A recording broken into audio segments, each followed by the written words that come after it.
Jadi jaksa menggugurkan 3 laporan LP, yaitu dari Samuel Sweken, Andi Kurniawan, dan Lecumanan. Ya, 3 orang. Tentu ada konsekuensi hukumnya ke depan ya. Tapi kami tidak akan menyebut apa konsekuensi hukumnya ke depan. Yang kedua adalah dimasukkannya pasal 32 dan pasal 35.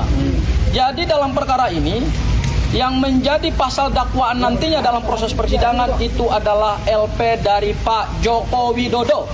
LP lain digugurkan oleh jaksa penuntut umum. Ya, berdasarkan P19. Jadi Mas Roy dan Bu Tifa secara tegas di hadapan jaksa penuntut umum menyatakan tidak akan berdamai dengan Pak Joko. Allahu Akbar. Artinya menolak. Menolak. Mas Roy dan Bu Tifa merasa tidak pernah bersalah dalam peristiwa pidana ini karena yang mereka lakukan adalah, saya mau mengupdate pertama adalah terkait dengan peristiwa pidana apa yang sesungguhnya terjadi. Ya, dan laporan siapa yang diterima. Yang pertama adalah saya mengkonfirmasi langsung dari jaksa penuntut umum pasal yang menjadi dakwaan nantinya dalam proses persidangan. Pertama adalah pasal 310 yang berubah menjadi pasal 433 terkait dengan pencemaran. Kemudian yang kedua pasal fitnah, pasal 43311 yang berubah menjadi pasal 434, ancaman pidananya 6 bulan dan 2 tahun. Kemudian ternyata ada beberapa laporan dari Samuel Sweken, Andi Kurniawan, dan kemudian Lecumanan dari Pradi Bersatu. Itu sama sekali ternyata tidak terbukti nantinya karena laporan-laporan tersebut ternyata tidak diterima oleh jaksa penuntut umum. Berdasarkan apa? Berdasarkan P19. Jadi jaksa menggugurkan 3 laporan LP, yaitu dari Samuel Sweken, Andi Kurniawan, dan Lecumanan. Ya, 3 orang. Tentu ada konsekuensi hukumnya ke depan ya. Tapi kami tidak akan menyebut apa konsekuensi hukumnya ke depan. Yang kedua adalah dimasukkannya pasal 32 dan pasal 35. Jadi dalam perkara ini yang menjadi pasal dakwaan nantinya dalam proses persidangan itu adalah LP dari Pak Joko Widodo. LP lain digugurkan oleh jaksa penuntut umum. Ya, berdasarkan P19. Jadi selama ini yang bikin gaduh itu dari kelompok-kelompok relawan, dari Pradi Bersatu, mereka mendalilkan ada ujaran kebencian, ada penghasutan terkait dengan objek ijazah. Ternyata setelah diperiksa berkas perkaranya oleh jaksa penuntut umum, clear 100% bahwa laporan-laporan tersebut tidak berdasar secara hukum, maka digugurkan dalam surat dakwaan. Alhamdulillah. Ya.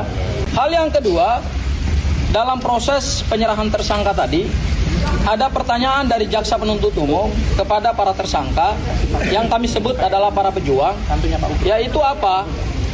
Pertanyaan terkait dengan tawaran untuk dilakukan restoratif justice atau berdamai dengan pelapor Pak Joko Widodo.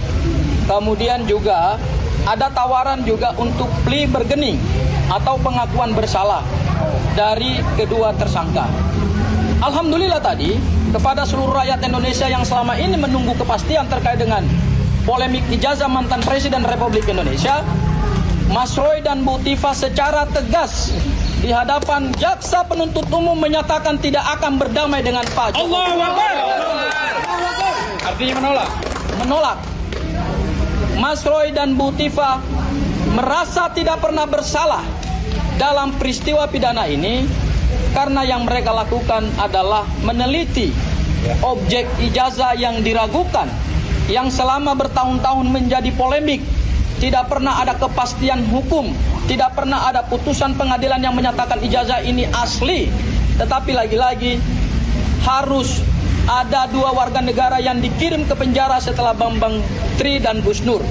Jadi ijazah ini, rekan-rekan media, seluruh rakyat Indonesia kembali menelan korban, kembali mengirimkan orang ke penjara, padahal yang dituntut adalah hal yang sederhana. Pak Jokowi dengan sikap negarawan, dengan jiwa besar, tunjukkan saja ijazahnya kepada seluruh rakyat Indonesia. Tidak perlu membawa perkara ini kepada proses peradilan. Karena dengan membawa ini kepada proses peradilan, maka ada niat dari Pak Joko Widodo untuk memenjarakan warga negaranya dengan sikap yang tidak negarawan. Ya, jadi itu Bang Aka. Kemudian yang ketiga terkait dengan kelanjutan penahanan. Kami secara resmi dari tim kuasa hukum telah menyampaikan permohonan penangguhan penahanan kepada Kejaksaan Negeri Jakarta Selatan. Ada dua hal. Yang pertama adalah penangkapan yang dilakukan oleh Polda Metro Jaya pada tanggal 19 Juni 2026 beberapa hari yang lalu yang dilanjutkan dengan penahanan itu ternyata tidak sesuai dengan hukum acara pidana yang diatur di dalam KUHP kita. Ada tiga hal yang menjadi dasar pertimbangannya. Yang pertama, dari sisi kualifikasi subjek hukum pelaku tindak pidana.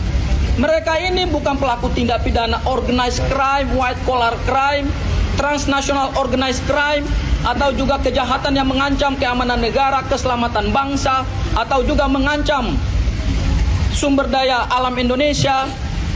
Ini hanyalah pencemaran nama baik dan fitnah yang diseludupkan dengan pasal 32 dan pasal 35. Ya. Coba mari kita lihat. Mas Roy, ya.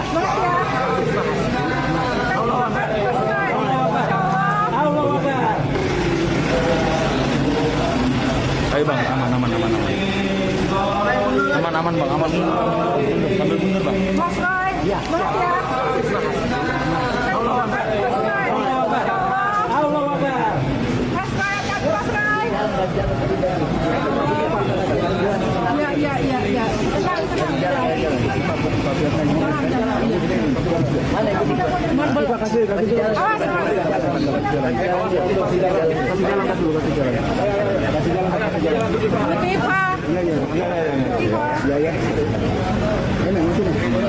Iya. Semangat Mas Roy dan Mbak Tifa. Kami membersamai kalian. Mas Roy, hidup Mas Roy, hidup lawan kezaliman. Betul. Lawan kezaliman. Semangat Mbak Tifa. Ini udah nih. Ini.